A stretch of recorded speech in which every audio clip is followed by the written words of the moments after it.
جو ہے معاملہ کسی کے ساتھ بھی چلا سکتا ہے، تو وہ صرف اور صرف پاکستان ہے۔ تو آپ سمجھتے ہیں کہ یہ پاکستان کی ناکامی ہے کہ پاکستان اپنی پوزیشن کو ان کے سامنے ریکگنائز نہیں کروا سکا؟ نہیں، یہ تو اچھی بات ہو گئی ہے کہ پاکستان نے یہ پوزیشن اپنی ریکگنائز کروائی، لیکن وہ اس کو یعنی اپنے جو ہے وہ مسائل کے حل کے لیے کیش نہیں کروا سکا۔ میں بریگیڈیئر صاحب سے اس نقطے کے اوپر چاہوں گا کہ وہ کمنٹ کریں۔ بریگیڈیئر صاحب، آپ اتفاق کرتے ہیں ڈاکٹر حسین احمد پراچا صاحب نے جو موقف اپنایا کہ پاکستان کی ایک انتہائی اہم پوزیشن ہے خطے کے اندر اور پاکستان امریکہ کے سامنے اپنی اس پوزیشن کو کیش نہیں کروا پایا؟ نہیں، دیکھیں، جہاں تک پاکستان کی جو جیو پولیٹیکل یا جیو اسٹریٹجک پوزیشن ہے ریجن کے اندر، اس کی اہمیت میں تو آپ کبھی بھی کمی نہیں کر سکتے، اسٹیبلشڈ فیکٹ ہے۔ ابھی اگر یہ کہنا کہ پاکستان نے اس پوزیشن کو کیش نہیں کر پایا، تو دیکھیں یہ جو ممالک کے درمیان ریلیشن شپس ہے اس کے اوپر مبنی ہوتی ہے، اور ہماری ریلیشن جو ہے یہ سب کے سب نیشنل انٹرسٹ کے اوپر مبنی ہوتی ہے۔ جہاں تک جیسے پہلے بات کی، امریکہ کا اس خطے میں انٹرسٹ تھا، اس کو پاکستان کی ضرورت تھی، اس نے پاکستان کو استعمال کیا، پاکستان نے اس کا فائدہ اٹھایا، پاکستان کو کافی زیادہ اکنامک ایڈ اور ملٹری اور ملتی رہی ہے۔ اب ان کے جو ہے انٹرسٹ پاکستان سے ہٹ گئے، اب ان کا انٹرسٹ ہندوستان کی طرف ہے، جس کو وہ چین کے خلاف استعمال کرتے ہیں۔ اب جب بھی اس کو پاکستان کی ضرورت پڑے گی، یقینی طور پر وہ پاکستان سے رجوع کرے گا اور پاکستان کے ساتھ اس کے تعلقات پہلے سے زیادہ بہتر ہوں گے۔ اور اس کے کہنے کا یہ مطلب نہیں ہے کہ وہ پاکستان کو مکمل طور پر اگنور کر دے گا اور پاکستان کو مکمل طور پر اجازت دے گا کہ وہ چائنا کے کیمپ کے اندر۔ اس میں کوئی شک نہیں ہے کہ پاکستان کو مکمل طور پر اگنور نہیں کیا جا سکتا۔ ڈاکٹر صاحب، مجھے ایک اور اہم ایشو کے اوپر آپ سے بات کرنی ہے، میرے پاس وقت بھی کم ہے۔ نواز شریف صاحب 2022 میں پاکستان واپس آ رہے ہیں سر، آپ دیکھتے ہیں؟ یہ دیکھیں کہ مسلم لیگ نون نے ایک ایسا یعنی طریقہ اختیار کیا ہے، کسی وقت تو یوں محسوس ہوتا ہے کہ نواز شریف صاحب ابھی کل آنے والے ہیں، کسی وقت یہ محسوس ہوتا ہے کہ وہ شہنائی جو اتنی قریب سے گونج رہی تھی اس کی آواز مدھم ہو گئی ہے اور کہیں دور سے سنائی دے رہی ہے۔ تو بہرحال نون لیگ والوں نے یہ طریقہ اختیار کر رکھا ہے جی کہ شیر آیا، شیر آیا۔ اچھا چل، اسی یہ بتائیں کہ نواز شریف صاحب کے آنے سے پاکستان کی سیاست پر کیا اثرات مرتب ہوں گے اگر ہم اسپوز کرتے ہیں کہ نواز شریف صاحب پاکستان آ گئے ہیں؟ جی، نواز شریف صاحب اگر پاکستان آ جائیں گے تو اس کا سب سے زیادہ فائدہ خود مسلم لیگ نون کو ہوگا، نمبر ایک بات۔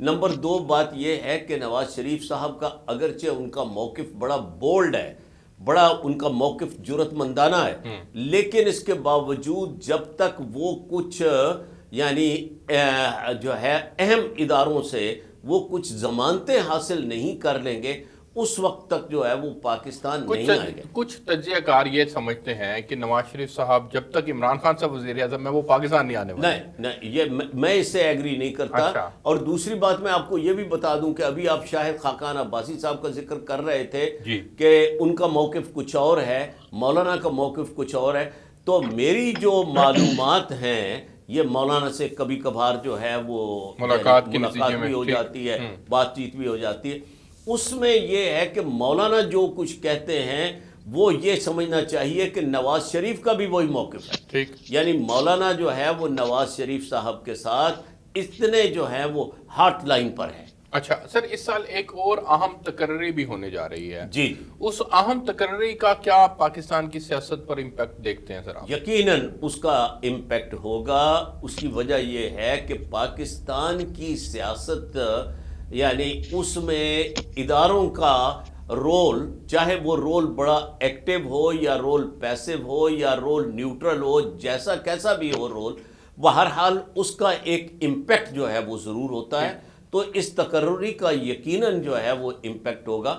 اور جیسا کہ آپ کو معلوم ہے کہ ابھی جو ہے وہ جب آئی ایس آئی کے وہ ڈائریکٹر جنرل کا جو ہے وہ جب ان کی تقرری کا وقت تھا تو اس وقت بھی کچھ یعنی تھوڑی سی کوئی سیاسی حلقوں میں اور مقتدر حلقوں میں کچھ اس کے بارے میں یوں محسوس ہو رہا تھا کہ جیسی پوری طرح انڈرسٹینڈنگ نہیں ہو پا رہی۔